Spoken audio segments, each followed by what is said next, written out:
But yeah, like how have you like how has it been after the first lesson? Did any thoughts arise? Is there anything you want to talk about?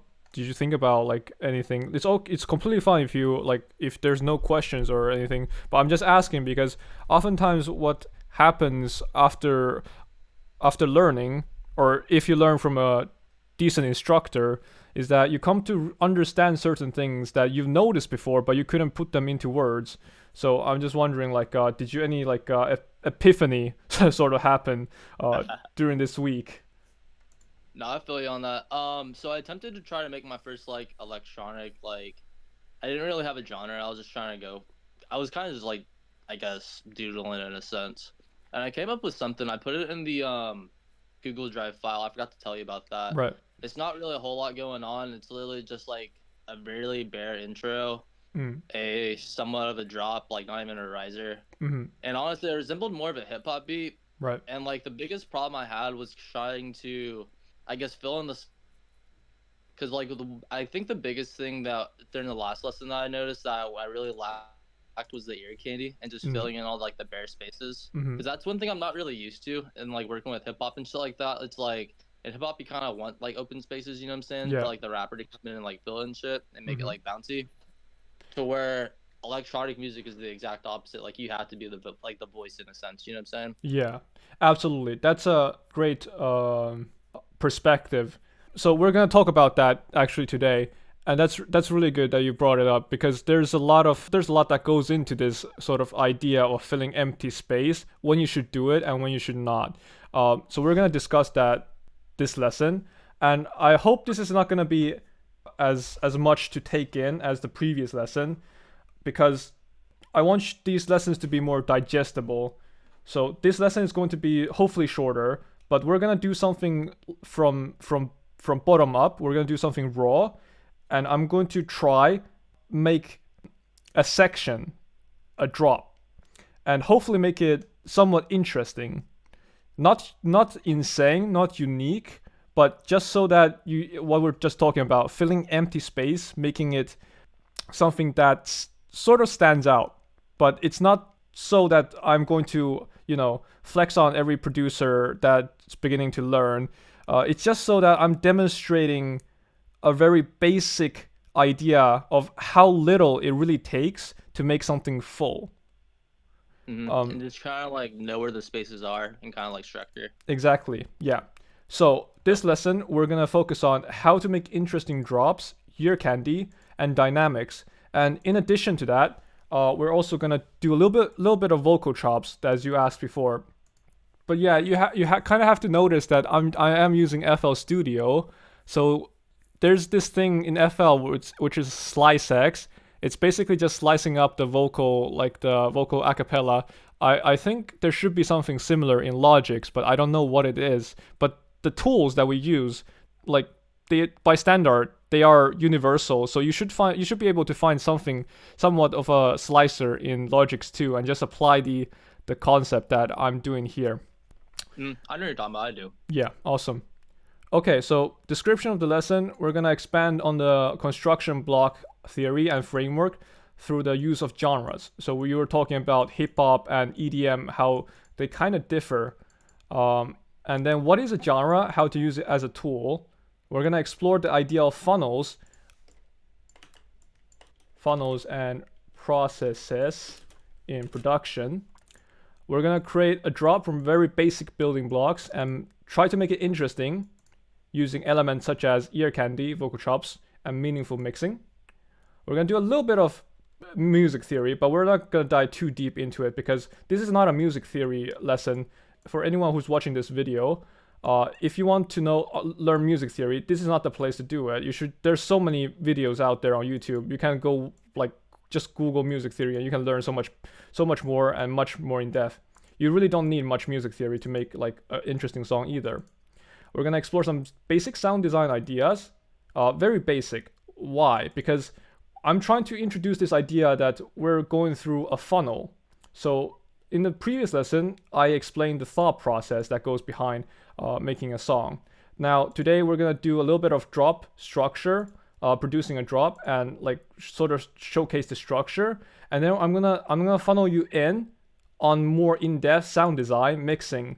So I'm funneling from a larger open idea into more specific theories and practices as to make it more digestible. It's like in schools, you learn math from 1st grade to 5th grade, and you learn the same concepts over and over repeatedly, but in more detail as you go through each grade. So this is kind of the same idea.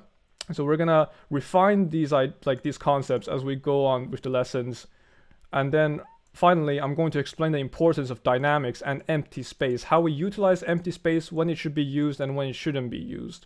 Yeah, I'm trying to make these lessons as digestible as possible, but absorption of the knowledge through these lessons will require you to sort of revisit these ideas on your own. Maybe sometimes even rewatch these videos multiple times. Because I remember myself going back when Seamless R, who was like one of my biggest mentors back in the days when he was posting YouTube videos, I repeatedly watched his mixing and mastering video over and over, even though he didn't explain anything insanely complex per se, but I just found it so interesting how he was able to make it work, whereas I couldn't make it work at all. So it required me to like repeatedly revisit these ideas and then obviously go on my own to search for more knowledge in order for me to understand. But nowadays, obviously, his videos are really old and there's a lot better tools for mixing and mastering. And then these lessons kind of require you to have introspection. What does this mean? You have to sort of ask yourself, like, what am I trying to achieve? What is my purpose? What is my goal? Am I trying to make an interesting drop? Because someone in the YouTube comment section, like, how do I make an interesting drop? I always have trouble like making a drop interesting. That is his goal. So kind of have to find what exactly is your goal.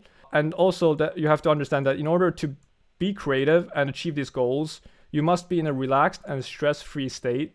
Because if you're stressed and if you're not relaxed, you're gonna find that creativity, it's difficult finding creativity in these states.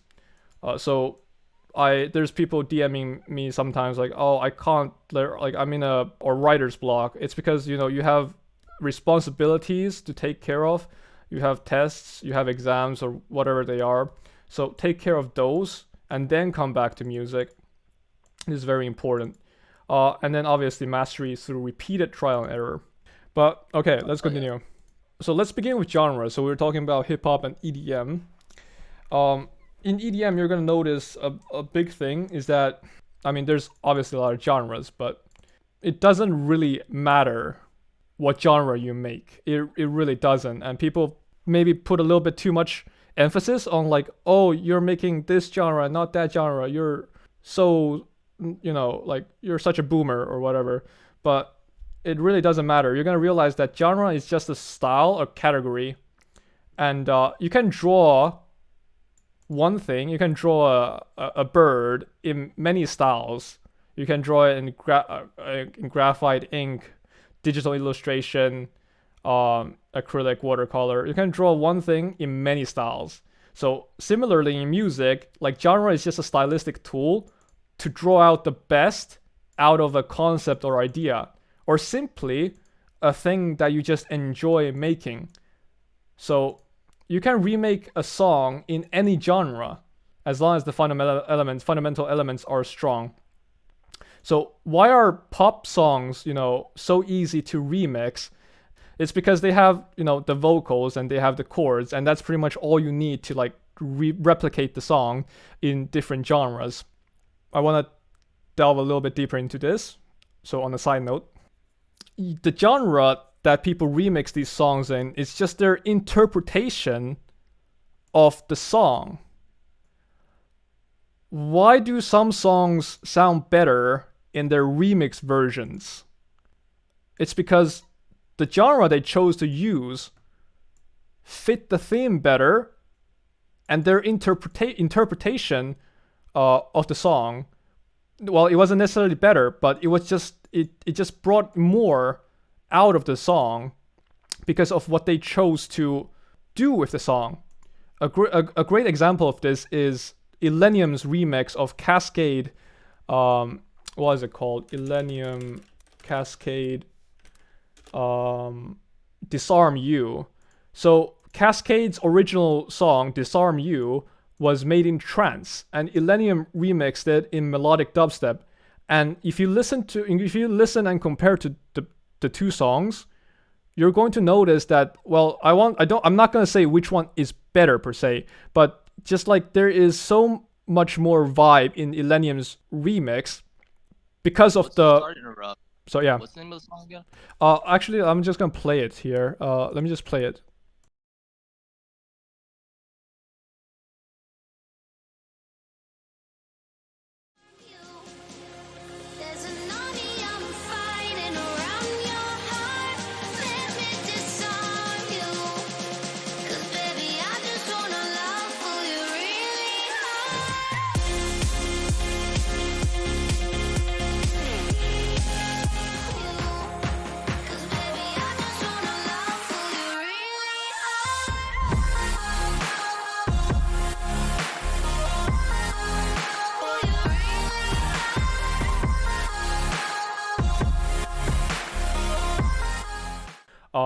But yeah, you can notice, right? Mm-hmm. Well, the first thing I noticed was the plugs, and then kind of like the little strings and shit. It was kind of just more, I guess, vibey and open. You know what I'm saying? Yeah. Instead of just electronic. I'm not gonna say which one is better per se because it's always subjective. I just feel like Illenium's interpretation of the song, it was more emotional, with the way he chose to leave the empty spaces, the way he chose to make the breaks, the build up, as well as the decision to make the drop, melodic dubstep. So that was a conscious decision that he made. He used melodic dubstep, the genre, as a tool to bring out the best out of this fundamental concept and idea that was made by Kaskade. So that's how I'm gonna word it. So that's why hating on genres, or being scared of trying out different genres, is kind of stupid. Because it's just really just a tool. I always had an issue with progressive house myself. But like over the years, I've grown. Like if I hear a melodic house song, it's like, yeah, sure, whatever. I don't really care that much. Like I'm willing to try out new stuff more over the years. Yeah, so that was that, genres. Now we're gonna go through the idea of the process of making a song and executing on your idea. So once you have an idea in your head, you want to make a certain kind of song. Your expectation going into DAW is something like this. You're going from straight like point A to point B from your idea into a finished song. But the reality is often gonna be this tangled mess that you're gonna face when making a song. So like a lot of people, when they see a really talented or experienced producer make something on live stream, for example, or just make a song from start to finish, they see everything that the producer is doing. They see every single step, but when they hear the final result, they're amazed. Like this whole middle part just kind of flies by, and you don't really know what's going on. So I'm going to try to untangle this mess and sort of make it easier for everyone to understand what's going on here exactly, because this is where a majority of people get stuck in. When you have an idea, you try to execute it, but it doesn't go as planned in your DAW, and then you kind of give up. So this part is very, like, it's pretty difficult. But over time, you'll love it. You'll start to realize that this tangling mess is actually fun and very exciting. Let's go on to the structure of making a song. And this is generally just like how I perceive it. It's not a rule. I think a lot of people do it differently than I do, but this is just how I kind of do it. So I'm trying to untangle this mess here that's going on inside my own head and sort of explain how I'm thinking about it. For me, when I have an idea, I kind of have to make a decision, like when I put the idea into my DAW, whether it's a chord progression or melody or a specific kind of like experimental sound. I kind of have to decide whether I start with the drop, the verse, or the intro. And then once I finish one of these sections, I move on to the other sections and then refine those. Sometimes with the main idea in hand. So if I have a drop, I've made like a drop. I have a chord progression in the drop. I have vocal chops. I have melody, lead, and drums or whatnot. I can take something out of the drop and then put it into the verse or the intro to sort of start the verse or intro with that thing in place. But So, yeah. try to put this in my own words. You basically try to take something from each section and make it similar, but have its own unique things in each section that make it different, correct? Yeah, basically. The purpose of me outlining this is that, this mess here, having an idea and then having a finished song, I'm trying to untangle this right now. And this is my thought process of what I'm doing when I'm trying to, put an idea into a finished song. And this is usually the beginning. When I have the idea, I start with one of these sections and then I move on to the other sections. Mm-hmm. Right. Yeah, this is a meme. So someone asked how to make an I get this asked a lot. How do you make an interesting drop? My drop doesn't sound good. It's empty. It's lacks this. It's not good. It doesn't have enough power. You're basically asking like how to draw an owl, and then it's just me. If I like do a tutorial, like a 5-minute tutorial, it's gonna look something like this. It's like me basically drawing 2 circles, and then at the end of the tutorial, it's like it's an owl. It's finished, and you don't know what the fuck is going to happen. You don't know what the fuck happened. What exactly happened in this tutorial? This question, I just put this here as a meme, and so I'm gonna try to explain exactly what happens between this outline and then the finished owl. So shit. Right. This is supposed to be the other way around. Let me just give me 1 second right here. Yeah. So funnel. So now we've talked about the structure of me making a song, where I start with one of these sections and then move on to the other sections. Now, inside a section, this is kind of like a funnel for a frame of reference, a funnel, in terms of working on that specific section. So I usually start with the main idea inside that section, usually whether it's like a melody, a rhythm, or drums. I put that main idea down first. So let's say I have the chord progression down, and then I start to add secondary elements like basses, synths, leads, vocal chops, and then I add support, effects, sidechain, fills, and as I'm going through this, I'm refining it constantly with the like mixing, EQing effects, and just adjusting small finer details. So similarly to how this owl is drawn, you do actually, as a matter of fact, you do first draw 2 circles, but you're adding, finer details as you're going along, drawing this owl. You're putting the outline first, you're putting all the outline and stuff, and then you're just like slowly refining it bit by bit. Mm-hmm. That's the thought process behind working on a specific section, such as the drop. Yeah, that is the theory heavy part. That's perfect, bro. That's awesome. Yeah. Thank you.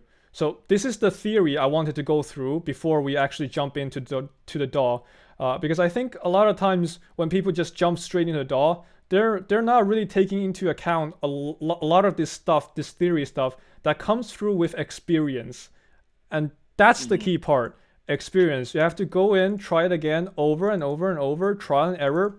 And my job here as someone who's trying to teach, I am not a professional by any means, but my job as someone who's trying to teach music production is that I've noticed these things over and over.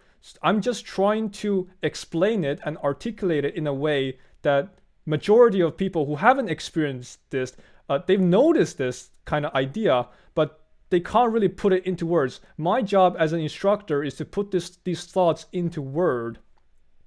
So you go from noticing to understanding. So that is that. All right. I ramble. That was quite a ramble. Nah, man, that was great. Like, my biggest thing is I kind of overthink shit. You know what I'm saying? Mm-hmm.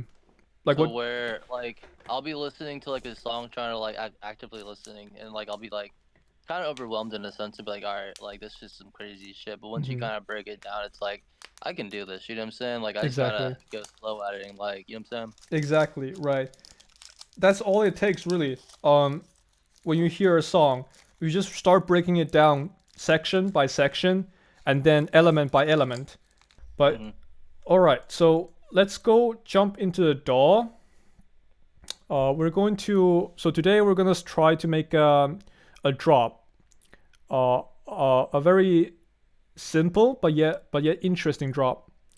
And I'm going to ignore the idea that we're trying to make something very meaningful right now, as to demonstrate the very basics for majority of people, and also for you because you said like you have this difficulty of filling the spaces. So right now I'm not trying to make anything meaningful per se. I'm trying to show in practice the theory that I just outlined.